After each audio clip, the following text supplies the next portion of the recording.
Uncovering the mysteries of ancient artifacts is no easy feat. It requires more than just a glance, but the effort put into researching and studying them can lead to surprising and fascinating discoveries. This video showcases some of the most intriguing and unexpected finds from the past, proving that taking the time to truly understand an artifact can unlock a wealth of knowledge and history. We begin with a discovery from 2016, which is when archaeologists from the University of Wrocław in Poland discovered the remains of one of the oldest gallows in the country. The gallows, believed to be the largest brick structure of its kind in the Silesia region, were found in the Miskańska mountain in Złatareja, southwest Poland. The circular foundation, which measures 25 feet in diameter, was discovered alongside a complete execution chain, human bones, a dog's skeleton, and other artifacts, such as clay smoking pipe fragments and buttons. The gallows are thought to have been built in the 16th century, and the evidence suggests that over 30 executions may have taken place at the site. The discovery sheds light on the dark history of this place, once known as Gallows Hill, before it was renamed Mieszkańca, or Townsman Hill. You'd have thought that with a name like Gallows Hill, someone might have found evidence of the reason for the name a little sooner. The area has since been planted with trees, but the legacy of the gallows and the punishment it doled out remains etched into its foundations. A team from the Indian National Trust for Art and Cultural Heritage recently discovered the ruins of an ancient temple that could date back to the 6th to 7th century CE in the Pipili area of Odisha's Puri district. The temple is believed to be one of the earliest examples of post-Gupta period architecture, not only in the region, but in the entire country of India. The 4-member survey team was conducting a detailed survey of the Ratnachira Valley and its monuments when they came across the Swapneshwar Mahadev Temple, which is next to another Middle-era Gateswar temple. The temple is made of candlelight stones that are placed symmetrically, with no evidence of cementing or iron clamps, leading to unanswered questions about how the structure was put together 1,500 years ago. The temple is devoid of external embellishments on both the inner and outer walls, but is believed to be in danger of collapsing due to thick vegetation, root growth, and leaks in the roof. A detailed survey of the area is still underway, with many other temples being recorded, mostly in total ruins. Stone carvings hidden from view for centuries were discovered at Dunkeld Cathedral in Perthshire, Scotland, just in time for Christmas in 2018. At least a dozen unrecorded carved figures were found on the back of Bishop Cardeney's tomb, shedding new light on the history of the site. Bishop Cardeney was the cathedral's longest-serving bishop, having been appointed by Pope Benedict in 1399. The tomb, which was created in 1420, was found to have been moved and built into the wall from its original freestanding location. The reasons for the move are unclear, and the tomb's original location is unknown. Colin Muir, a stone conservator at Historic Environment Scotland, described the discovery as very exciting, and noted that there might be other obscured areas of detail preserved within the walls of the tomb. Using cameras and mirrors, a detailed 3D model has been made of the carvings. The cathedral, which was developed over a period of about 250 years, features relics of Saint Columba brought to Dunkeld from Iona by King Kenneth MacAlpin in 849. These more recent discoveries only serve to enrich its history further. Deep in the heart of Peru in October 2018, an incredible discovery was made that sent shivers down the spines of archaeologists and history buffs alike.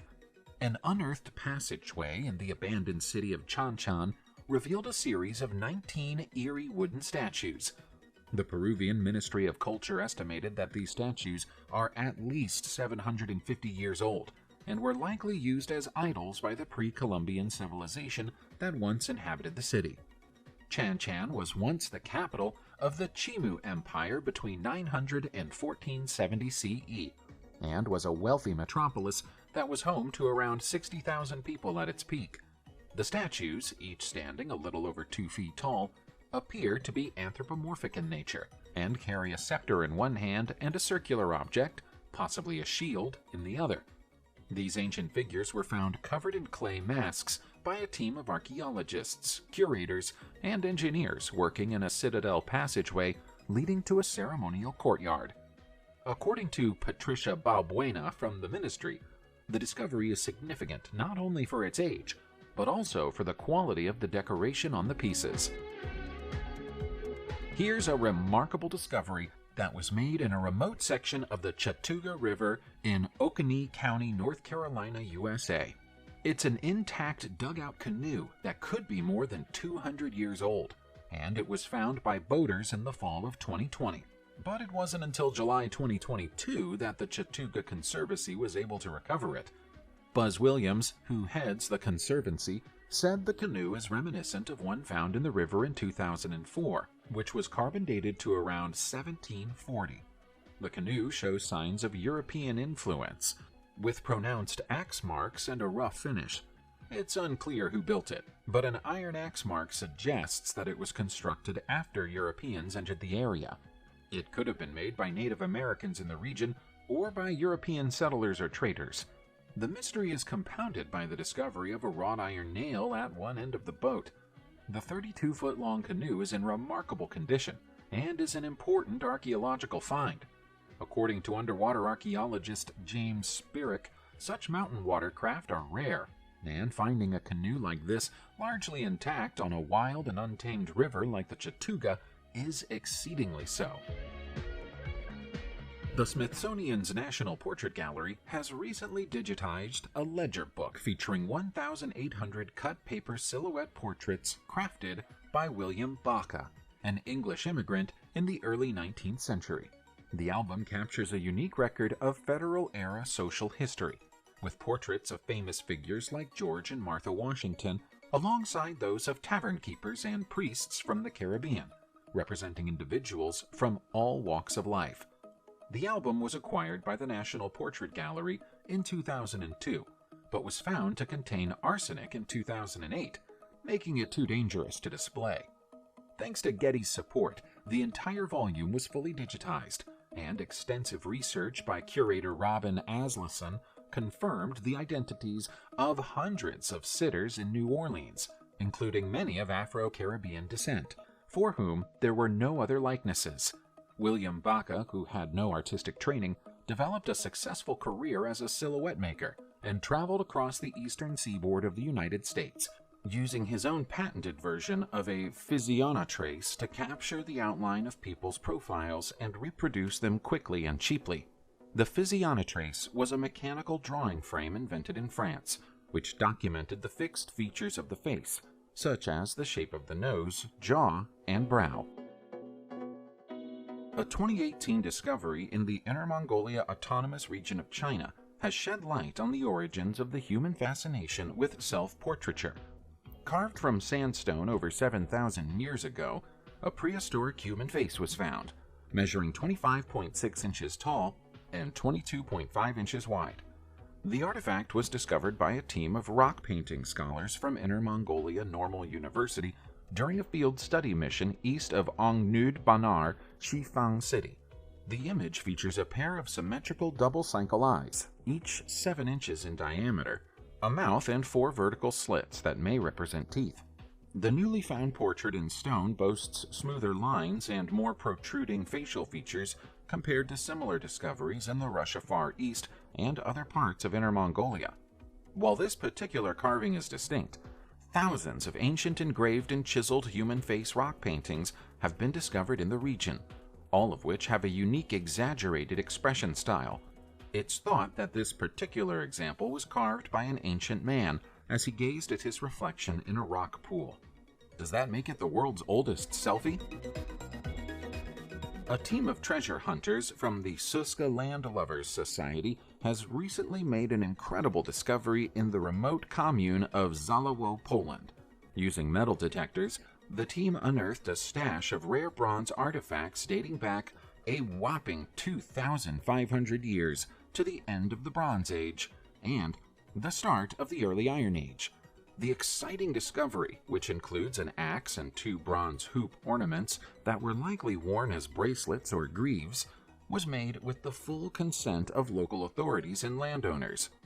In Poland, amateur searches for artifacts using metal detectors are strictly forbidden, with all finds becoming the property of the state. Interestingly, the lack of burials at the site suggests that these items were not buried as grave goods. Instead, it's possible that the owner of these precious artifacts buried them for safekeeping during a time of conflict. Although it's tough to determine exactly which culture the finds are associated with, they are likely connected to the Lusatian culture, which existed in Poland during the Late Bronze Age and Early Iron Age. The discovery has been dubbed a small treasure by the Provincial Office for the Protection of Monuments, and has been transferred to the museum in Ostroda for further study.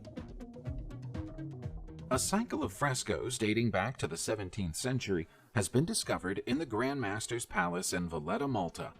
The paintings were hidden from view and known only by word of mouth. But now, thanks to ongoing restoration works, they have been revealed to the world. The frescoes were found in the bedroom that Grand Masters used during the summer months. They were discovered after the removal of an early 18th century canvas painting for conservation purposes. Although the frescoes have not been attributed to any particular artist, they bear the coat of arms of Grand Master Olaf de Vingecourt, suggesting that they date back to the 17th century. Each fresco features a putto standing on a balustrade, alternately holding the 8-pointed cross, a coronet, a cross, and a fleur-de-lis, while a pair of painted Doric columns separate each from the adjoining one. The Grand Master's Palace Restoration Project is one of Heritage Malta's most extensive endeavors to date, and is estimated to cost around 28 million euros in total.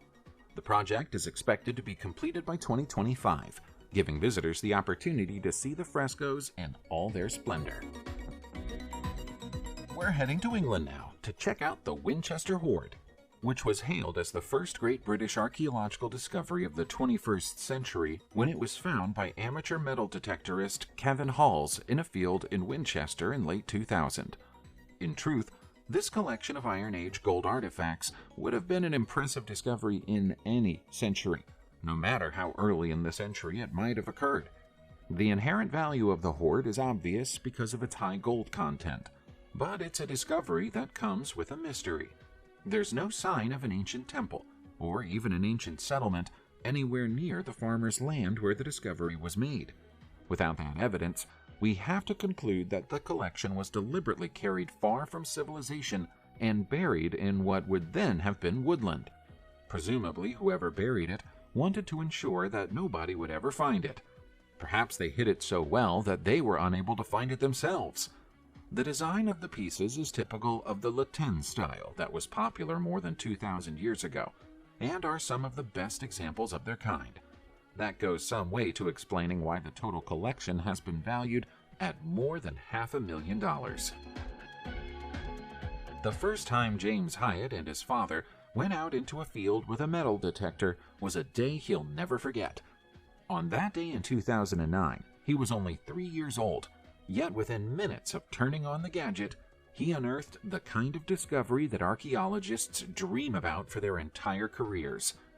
He discovered a 500-year-old solid gold locket in a field in Hockley, Essex, England, that may have originally carried a holy relic. The front of the pendant is engraved with a representation of the Virgin Mary, while the back is etched with Christ's 5 wounds. The rear of the pendant used to be able to slide open to contain a small trinket, but time and the consequences of being buried in a field for 5 centuries have sealed it shut. When such finds are made in the UK, the revenues of any sale must be divided between the finder and the landowner. That is, if the Crown doesn't claim it as treasure. However, there is a happy ending to this story. James's family was allowed to sell the amulet to the British Museum for just under $4 million. Last up, we have Cwnat Fyron, which would have to be considered the most incredible ancient aqueduct ever created, not least because it's underground. Also known as the Gadara Aqueduct, this enormous structure took over a century to build, beginning in the year 90. Its purpose was to transport water to the Roman Hellenistic Decapolis, a part of the world that is now split between Syria and Jordan. It's more than 100 miles long, and all of it was built by hand using simple tools. Over 50,000 people lived in Gadara at the time the aqueduct was built, most of whom were academics and scholars. After the structure was completed, it went from being a parched city to a place so abundant with water that senators had their own private swimming pools, like Hollywood celebrities do today. The most impressive feature of the aqueducts is the series of sloping shafts that were incorporated from the surface down into the tunnels, allowing the workers inside them to breathe as they went about their work. Over 2 million cubic feet of limestone had been displaced by the time the aqueduct was complete. A truly monumental feat of engineering. Subscribe to the channel and turn on notifications, and you will be the first to know when a new video comes out. Thank you for watching, and see you soon.